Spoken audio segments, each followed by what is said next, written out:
You wake up one morning and suddenly it's an hour earlier than you thought. Your whole day feels off and your routine is messed up.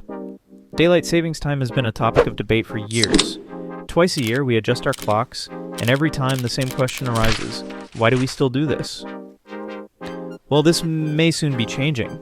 Let's break down why many people want to end this practice and what Donald Trump has recently said about it.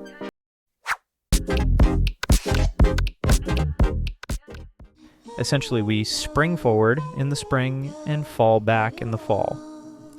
On a designated date in the spring, usually in March, clocks are set forward by 1 hour.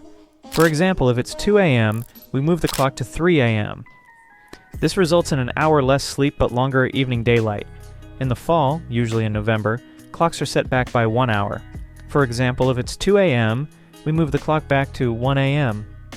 This results in an extra hour of sleep but shorter evening daylight.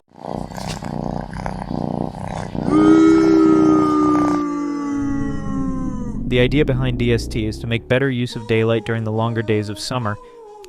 By shifting an hour of daylight from the morning to the evening, people can take advantage of more daylight in the evening for activities like going to the park, playing sports, or simply enjoying time outdoors. This concept was first proposed to conserve energy, as it reduces the need for artificial lighting in the evening. The idea of DST was first suggested by Benjamin Franklin, one of the founding fathers of America, in a satirical essay in 1784 while living in Paris. Franklin proposed that Parisians could save on candles by waking up earlier to make use of the natural morning light. However, this was more of a humorous suggestion rather than a serious proposal. The first realistic proposal for DST came from George Hudson, a New Zealand entomologist and astronomer, in 1895. Hudson suggested changing the clocks by 2 hours every spring to the Wellington Philosophical Society. Although his idea was not immediately implemented, it laid the groundwork for future DST practices. In 1907, British builder William Willett campaigned for DST in Britain. Willett proposed setting the clock ahead by 80 minutes in 4 moves of 20 minutes each during April and reversing it in September. Despite his efforts, the British House of Commons rejected his bill. Nevertheless, Willett's campaign brought significant attention to the idea of DST. The first implementation of DST occurred in Port Arthur, Ontario, Canada in 1908.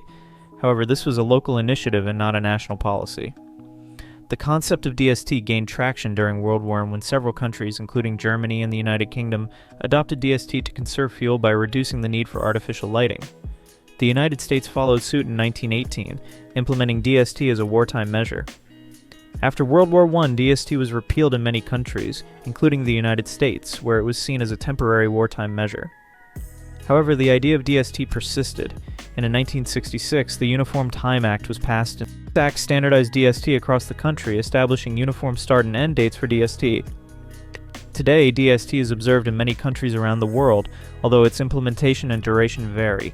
In 2022, Senator Marco Rubio spearheaded an effort to make daylight saving time permanent and put a nationwide end to the routine practice with his Sunshine Protection Act. Although the bill sailed through the Senate, it stalled in the House of Representatives and ultimately failed to become law. Donald Trump has recently weighed in on the debate.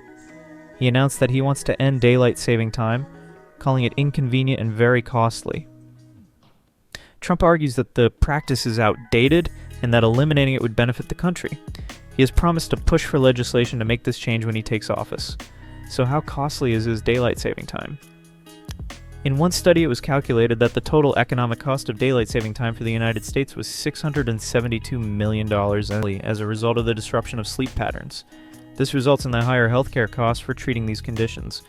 $374 million from increased heart attacks, $251 million from increases in strokes, $18 million from additional workplace injuries, and $27 million from increases in traffic accidents. So there is some merit to wanting to change this practice. The world is a lot different now than the days when this system was created. However, there are people who want daylight saving time to stay. What do you think? Should they get rid of daylight savings?